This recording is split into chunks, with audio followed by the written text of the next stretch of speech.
OC. Viewer discretion is advised. Incoming transmission in 5, 4, 3, 2, 1.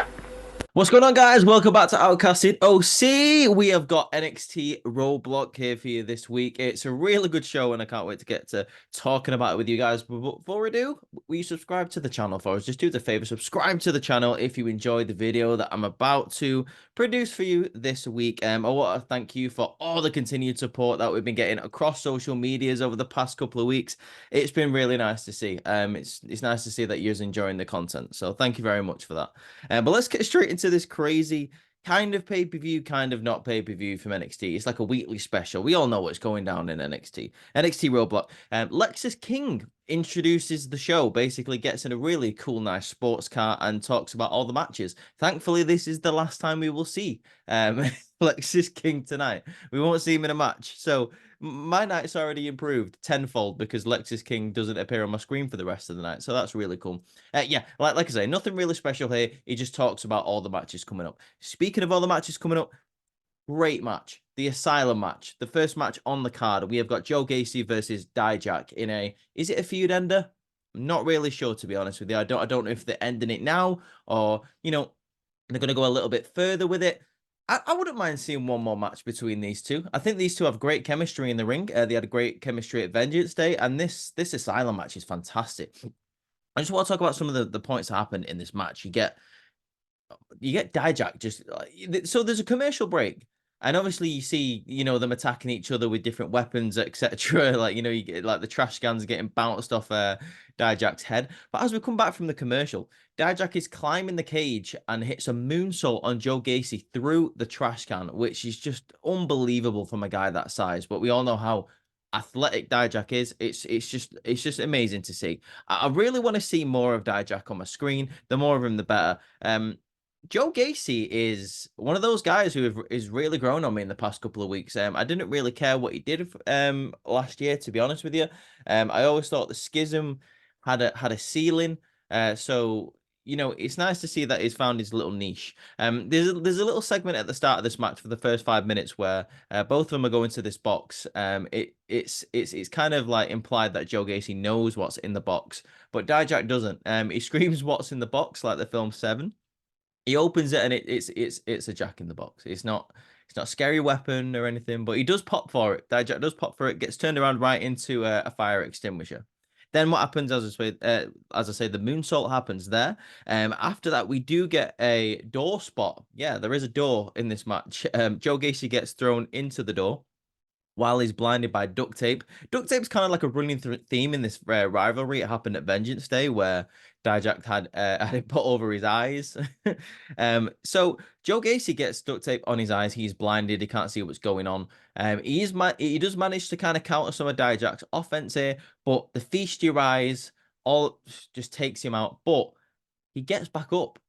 He gets back up into another Feast Your Eyes, unfortunately, for the 1, 2, 3. And Dijak wins this match. I was kind of surprised that he won, to be honest with you. Mainly just because, like I say, I wouldn't have minded a third match between these guys. And Dijak's won both. So is this the end of the feud? Or is this the start of something more?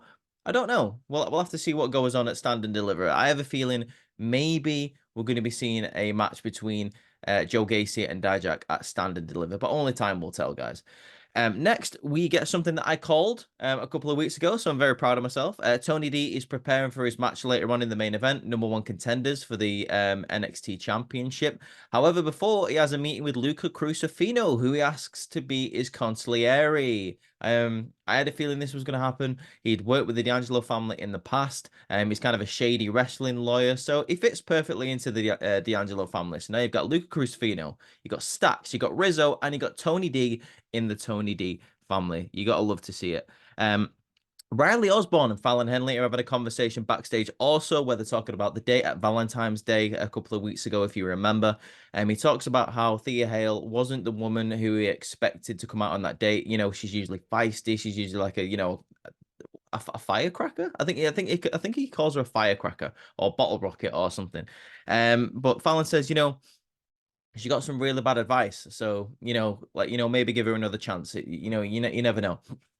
Blair Davenport comes out of nowhere Not seen Blair Davenport for a long time. Comes out of nowhere and says, you know, Fallon, you're giving this person advice, you're giving that person advice. Maybe you should just stop giving advice because it always turns out bad for you. This later ends up this results basically in a match later on between Fallon and Blair. And before the segment ends, though, Blair Davenport turns around to Riley and says, "We all know that Thea Hale isn't Riley's type, though. So where will that lead? We will find out. That is like a running thread throughout tonight.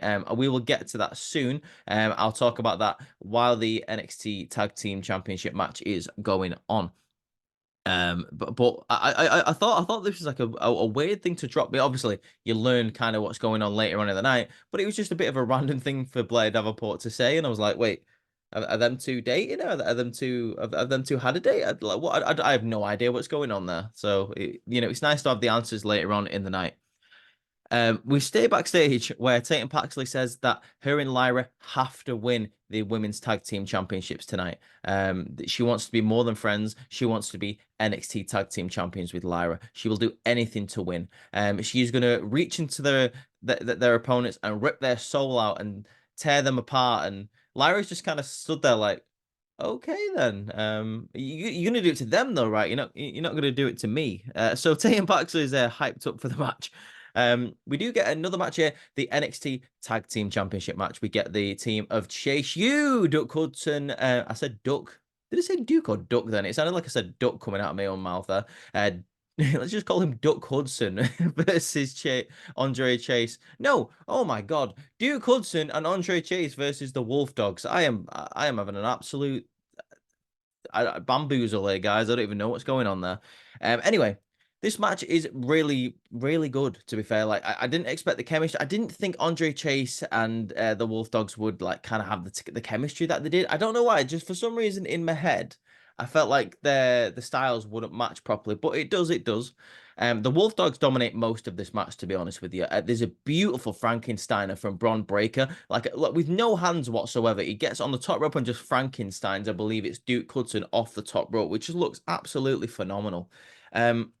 There's also a moment here where Bron Breakker is attacking Chase U on the outside. I believe it's Duke Hudson again, who's leaned against the table, the announce table. It's not a good night for Duke Hudson. And Bron Breakker just dives off of the apron into the table, taking out Duke Hudson.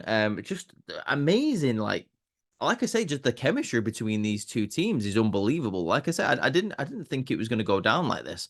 I like the fact that all of Chase U there are there at ringside, supporting Chase U, try to like cheer him on. Andre Chase looks like he's back into the groove until he gets hit with a deep six and a massive, massive spear from Bron Breakker for the 1-2-3. The Wolf Dog retain the NXT Tag Team Championship. But this is where the plot thickens with Chase U.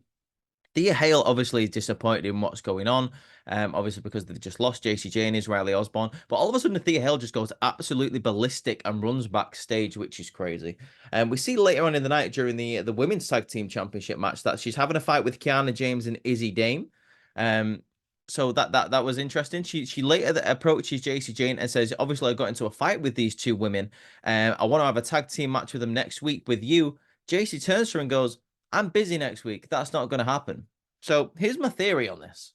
And, hear me out. Hear me out.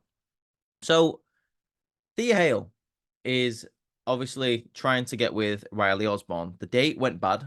JC Jane gave her some bad advice. We saw last week that Kiana James was interested in the calendars that JC Jane was producing, that she was interested in what was going on, like, the money that the Chase University was making. Obviously, Kiana James is a businesswoman. Do you remember a couple of years ago when Kiana James was looking into the land that Chase University was on? Has this got something to do with it? As Thea Hale been sent some pictures of Riley Osborne either with JC Jane on a date or with maybe Blair Davenport on a date? Either way, it looks like Thea Hale is getting taken for a mug here by JC Jane and Kiana James. Why would JC Jane not want a team with Thea Hale next week to face unless Thea Hale, unless JC Jane and Kiana James were on the same team? That is my theory. I think obviously JC Jane, turning heel is quite an obvious thing at the moment. But my theory is JC Jane is going to take Chase University down from the inside. It's going to be a shame to see. I don't want to see it, because, you know, Jay's University are the best part of the goddamn show. Them and Von Wagner. I'll always say that. Them and Von Wagner are the best part of the show. I don't want to see it, but it is what it is, I suppose.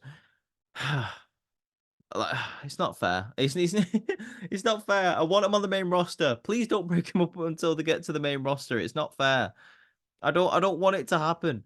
Um And we got a backstage segment here where Carmelo Hayes is being interviewed, and obviously he's talking about how Tony D is going to put on an amazing show. You know, that he called all the security guards last week to go away, but these are his security guards, and he picked them personally. Tony D'Angelo skipped the queue to get to the NXT Championship. And what happened to the last person who skipped the queue to get to the NXT Championship? Obviously referring to Trick Williams there.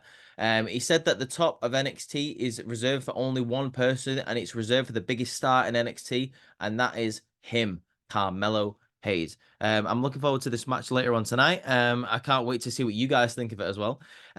But here's something that I want to call interesting, but it kind of wasn't. I'm not gonna lie.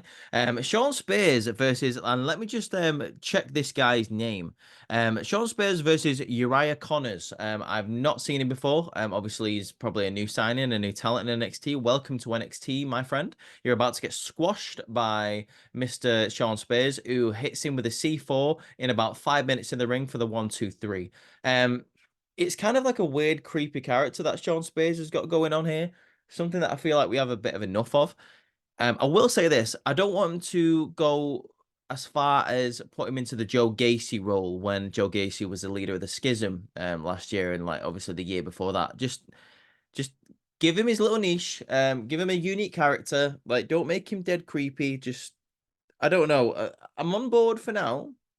For now, but oh, it's a fine line that the toe the toe in here with Sean Spears. I'm not sure how I feel about it. After the match, he gets on the microphone and says to Ridge Holland, you know, you need to embrace who you are. Like, basically, like, you know, you're lying to yourself, you love violence, this, that, and the other, which spawns Ridge Holland out of nowhere. He comes down to the ring and he starts beating up Sean Spears. He goes for the chair. The referees tell him to stop. He tries to hit Sean Spears, but then he has second thoughts and drops the chair and gets out of the ring. This obviously gets the reaction out of Sean Spears. He's smiling because at the end of the day, Ridge Holland has proved him right here. You know, he came out, he beat him up, which exactly what Sean Spears said he was going to do. So yeah, apparently this leads to a match next week. Apparently we're going to be getting Sean Spears versus Ridge Holland. I didn't think it was going to be happening that quickly, but, you know, better to get boring things out of the way, I suppose, if we're going to be building up Sean Spears. Let me know what you think of Sean Spears in the comments. Are you excited to see Sean Spears in NXT? Are you excited to see what his character is going to be like? I want to know what you guys think of it. So let me know. We go backstage now to where JB and BJ, Brooks Jensen and Josh Briggs are talking about Brooks Jensen facing Obafemi next week. And Josh Briggs tells him to be careful. And Brooks Jensen says, you know, you can wish me good luck or not, but you're the one who told me to grow some balls. Next week, I have got a shot at the North American Championship. I'm going to do whatever it takes to win that championship. Brooks Jensen walks away. And as Josh Briggs is stood there, Dijak comes from behind and says, you know, wishing him good luck or not, you know as well as I do that he's going to get absolutely destroyed next week. So is that going to be leading into a rivalry with Dijak and Josh Briggs? Only time will tell, I suppose. What do we get next? I'm just let's have a gander. What are we having? Oh, I just want to point out something about Dijak, by the way. We were saying about how, you know, maybe we're going to be getting a Joe Gacey rematch, but I don't know what's going to be. I don't know what's going to be going on now, just because we've got a situation here where obviously, you know, he's walked up to Josh Briggs, which might lead to a match. So is this a new rivalry for Dijak and Josh Briggs, or is Joe Gacey going to get involved in Dijak's business once again, leading up to the match at NXT Stand and Deliver? I hope so. I want to see one more match between Joe Gacey and Dijak. Just personally, I mean, don't get me wrong. You know, Josh Briggs is great and everything, but I want one more match between these two. Obviously, we need to give Josh Briggs something to do, but, you know, not quite yet. Okay, leave it till after WrestleMania, maybe. You know, I don't know. Or is Josh Briggs going to be costing Brooks Jensen the North American Championship? That's just something that I've thought about. Like, you know, he's the one who went out on his own. He did well in the Iron Survivor match, but what's he done since then? And now all of a sudden, Brooks Jensen is getting a North American Championship match. Hmm. You never know. That's just that, that's just a thought that I thought I'd leave out there. Let me know what you guys think of that in the comments. Ilya Dragunov cannot wait for this match. He's talking about how he wouldn't mind facing either or of Tony D'Angelo or Carmelo Hayes at Stand and Deliver. Stacks and Luca Crucifino says no matter what, them two will see Ilya Dragunov soon, and the Dawn of NXT is going to be running NXT very, very soon. Ilya Dragunov loves this. Obviously, Ilya Dragunov loves the competition.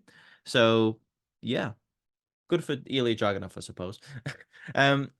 We get an NXT, a WWE Women's Tag Team Championship match now. The Buki Warriors versus Tatum Paxley and Lyra Valkyria. I honestly don't have much to say about this match. I'm not going to lie to you. I think it's one of those situations where what happens after the match is the reason why they had this match. It kind of serves a bigger purpose. But in this match, there's some solid chemistry between Tatum Paxley, Lyra, and the Kabukis. I felt like, I said this last week, I was excited to see Lyra, Kairi Sane, and Asuka have a match, and then Tatum Paxley might be a bit of a fourth wheel. But she did really well, so fair play to her. I thought she more than held her own in this match.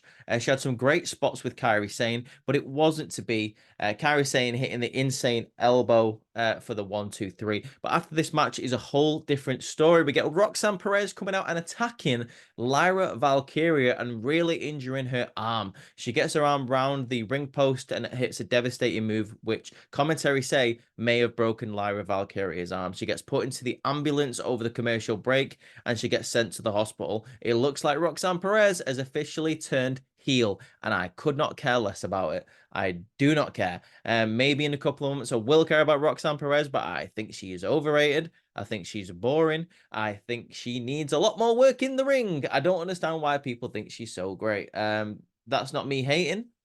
It kind of is a little bit, but I'm just saying, okay, like it's I don't want to dump all over her, but I think she needs a lot more work. Okay. We now go straight into the next match, Fallon Henley versus Blair Davenport, the match that I was talking about earlier on tonight. When just because of the segment that happened backstage, it looks like Fallon Henley and Blair Davenport have a score to settle with each other. Once again, though, this is another match that takes place just so the thing at the end can happen. So Blair Davenport is in control. However, she gets hit from behind by Sol Ruka. While the referee isn't looking, she gets sent back into the ring for Fallon Henley to finish the job for the 1-2-3.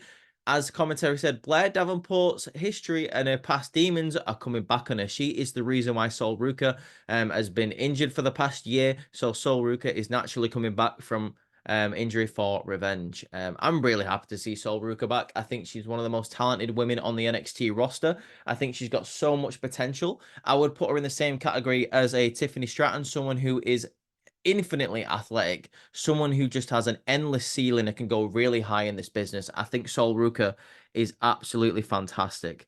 So it's really, really cool to see her back. It looks like we're probably going to be getting a rivalry between Blair Davenport and Sol Ruka in the future. Hopefully we'll get a match at NXT Stand and Deliver, because that'll be a really, really cool match to see.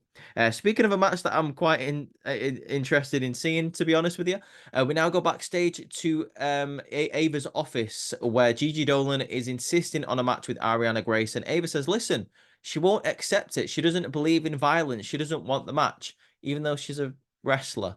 Ariana Grace walks into the office and Gigi Dolan says, can you just have a match with me? You deserve to be punched in the face. Ariana says, I just don't think it's necessary. All this foul language, all this violence. I just don't see the need in it. But I tell you what, I will agree to this match under one condition. Gigi says, what? Ariana says, if I win, I get to teach you how to be a proper lady, how to have the poise of a lady, how to have the stance, how to behave like a lady, and how to get rid of that foul language. Gigi Dolan accepts. I really want to see Ariana Grace win this match. I just want to see backstage segments of Gigi Dolan learning how to be a proper lady from Ariana Grace. I feel like that's really funny. I just in my head it sounds great. Similar to do you know when LA Knight had Cameron Grimes? like cleaning his mansion, similar to when Tiffany Stratton was on the ranch with Fallon Henley. I just love segments like that. I just think it's great. Also, I just think it's weird that Gigi Dolan is like all of a sudden over this past year kind of like a rocker chick, or like, she does her own thing. She does art. She grew up in a house and stuff.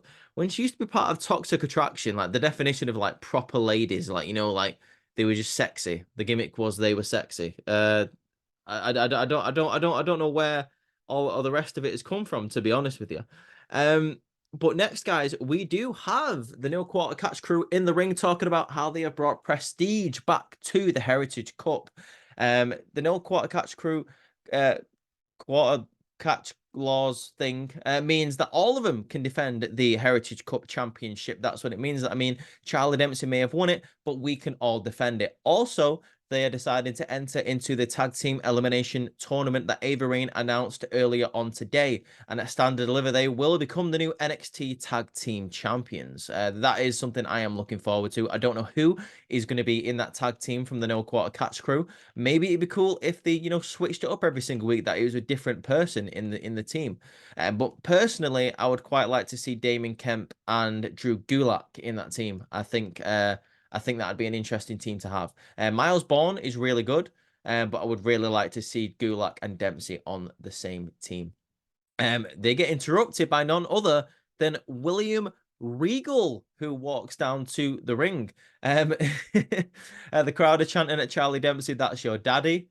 William Regal gets into the ring and says that Heritage Cup represents everything I love about European and British wrestling. It has a historic history. Historic history. That's an interesting way to put it, William. He says, I hope that you guys can defend it the way it is supposed to be defended, with honor and dignity and, with prestige. Charlie Dempsey gets on the microphone and says, I would defend that Heritage Cup better than you ever could. William Regal says, fee fi fo fum. I will be watching. I have a feeling that maybe the No Quarter Catch crew is going to be the NXT version of the Blackpool Combat Club, guys. What do you think of that? Let me know in the comments. I would quite like to see that. William Regal being in charge of this faction. I think that'd be really, really nice. William Regal deserves to be back on television. It's great to see him. And I really like the No Quarter Catch crew. I think it's good that they're finally getting a push in WWE. You've got 4 really talented people in there. You've got a guy like Drew Gulak, who has been underrated for the past 5 or 6 years. You got Damon Kemp, who is a huge guy. Someone who can more than hold his own in the ring. Very, very athletic for his size. You've got Charlie Dempsey, the son of William Regal, like one of the most technical guys in the company, one of the most technical proficient guys in the company, should I say. And you've got Miles Bourne, a guy who's just like a really unique talent in there. And I like the fact that he's kind of like the student in that stable. So it's going to be really interesting to see what they're going to be doing with the NQCC over the next 12 months in 2024. I would really like to see him get a push. What do we have next, guys? Just before the main event of Tony D'Angelo versus Carmelo Hayes, we do get a bit of a backstage segment with Noam Dar, who looks to be really depressed again, the fact that he lost the Heritage Cup. But when Lash Legend tries to speak to him, he gets really excited and says, no, it is time for the future. It is time to move on. The future is ours. The meta future is going to happen. And they're all celebrating and they're all happy. I'm really happy that it turned out like this, because I thought they was going to go back to like the comatose Noam Dar thing, which was funny, but I don't want to see it again. And even Lash Legend said, I can't go through that again when she was talking to Aura Mensa. So I'm glad that Noam Dar has decided to move on from the Heritage Cup. I don't know what he's going to be doing next. Hopefully he's going to be going after the North American Championship, which would be really interesting. Like a little rivalry between the Metaphor and Obafemi. You got 2 guys there that Obafemi can just throw around, and you got a faction there that can really mess with Obafemi. So I'm excited to see what's going to be going on there. Next, we go to Von Wagner's locker room, where Stone is there, and he's like, he's listening to what Lexis King said about his family, what he said about his kids. And Von Wagner comes in and says, he's still going to take it to Lexis King, so he's got nothing to worry about. But Robert Stone says, no, I want to take it to Lexis King. I know I was there for you when you were down in your hardest times. I was the only one there for you, but I'm going to need you to stand aside, Von. I need to deal with this. I'm a husband. I'm a father. He insulted my family. I need to deal with this by myself. And Von Wagner says, fine. Okay, that's absolutely fine. So it looks like we're going to be having Lexis King versus Von Wagner and Robert Stone. Again, I don't mind this rivalry, even though, you know, Lexis King can swivel, in my opinion. It's always great to see Von Wagner and Robert Stone on my television screen. But now, guys, we go to the main event. The winner challenges Ilya Dragunov at NXT Stand and Deliver. We're getting Tony D'Angelo, the Don of NXT, versus him, Carmelo Hayes, who comes out with all of his security. Let's see what happens in this match. For me, and I know this is going to sound a bit insulting towards this match, but there's not really much to say in this matchup, to be honest with you. It is just a solid match between these two guys. I expected that. I expected them to have a really smooth match, really great chemistry between these two. At the height of the game, Tony D'Angelo looks to have put on a little bit more muscle in the past couple of weeks, so he's looking good. Carmelo Hayes looking as great as ever, really, like, you know, healing it up for the crowd. The crowd are all over him in this match. He hits the first 40, I believe it's called. He goes up to the top rope to hit nothing but net, but then Trick Williams' music starts to play. Obviously, all of the security team turn around. Carmelo Hayes gets distracted. He doesn't know what's going on. He gets knocked off the top rope by Tony D'Angelo. And Tony then hits the forget about it. For the 1, 2, 3, Tony D'Angelo is heading to Stand and Deliver to face Ilya Dragunov. After the match, he gets on the microphone, does Tony D, and says, "I'm sorry for that trick that I pulled, Carmelo, but I do have a surprise for you. I have a gift, and here it is." And then Trick Williams' music goes off again, and Carmelo Hayes is just like, "Oh, for God's sake." But it is actually Trick Williams who is back, and he gets in the ring and just starts beating down Carmelo Hayes. He takes it to him before Carmelo Hayes' security team can save him and like get him in a crowd and drag him back to the apron, and then get him up the ramp. But it looks like Trick Williams, and it's like I've said all the way. It feels like I've been saying it since I started the NXT review. It looks like we're going to be getting Trick Williams versus Carmelo Hayes, in my opinion, in the main event of NXT Stand and Deliver. We have got Ilya Dragunov versus Tony D'Angelo, a match that I'm really looking forward to. And then we've got brothers, now bitter rivals, in the main event of Stand and Deliver. I cannot wait for that pay-per-view. It is on WrestleMania weekend, WrestleMania Saturday, guys. It's going to be absolutely amazing. Let me know what you think in the comments of NXT Roadblock this week. What did you think of it? Did you think it was a solid show? Did you think it was a bit of a mess show? Or did you love it? Like I say, let me know in the comments. Make sure you hit that thumbs up if you enjoyed my review of it today. If you want to go follow us on any other social medias, go follow Outcasted OC on TikTok, on X/Twitter, and on Instagram. And if you want to go follow the rest of the guys, all of their links are in the description down below. Speaking of the other guys, Courtney did a Monday Night Raw review that came out yesterday. Make sure you check that out. We have got the podcast coming up for you tomorrow, which is a really cool episode. I can't wait for you to see what we've got in store for you.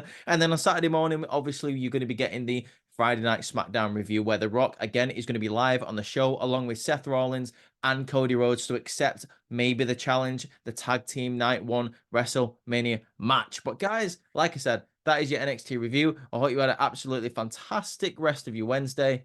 Peace out, guys. Much love.